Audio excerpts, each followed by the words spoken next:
ایک گدھ نے چیل کو کہا، مجھ سے زیادہ دوربین کوئی نہیں ہو سکتا۔ چیل نے کہا، یہ دعویٰ کیا ہے تو اسے ثابت بھی کرنا پڑے گا۔ ذرا جنگل میں میرے ساتھ چل اور مجھے بتا کون سی شے کس جگہ پر ہے۔ چنانچہ دونوں جنگل کی طرف چل نکلے۔ ابھی سفر جاری تھا کہ میلوں دور جنگل میں دور دراز ایک گندم کا دانہ پڑا ہوا گدھ کو نظر آیا۔ اس نے فوراً چیل کو بتایا کہ فلاں جگہ پر گندم کا دانہ پڑا ہوا ہے۔ چیل کو یقین نہ آیا۔ دونوں نے نیچے جا کر تصدیق کرنا چاہی۔ جب گدھ دانے کے پاس گئی تو ایک لمبا پھندا اس کی گردن سے لپٹ گیا۔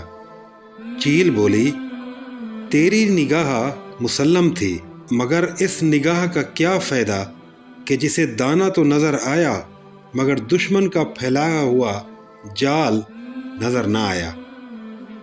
گدھ بیچاری جال میں پھنسی ہوئی تھی اور چیل کہہ رہی تھی، تقدیر کے سامنے احتیاط بھی فائدہ نہیں دیتی۔ جس پانی کا کنارہ زہر نہ ہو تو اس میں پیراک کا شوخ پن بھی کام نہیں آتا۔ قضا کے سامنے اچھے بھلے تیز نگاہوں والے بھی اندھے ہو جاتے ہیں۔ ہر سیپی موتی سے حاملہ نہیں ہوتی اور نہ ہی ہر چلاک ہر بار نشانے پر تیر مار سکتا ہے۔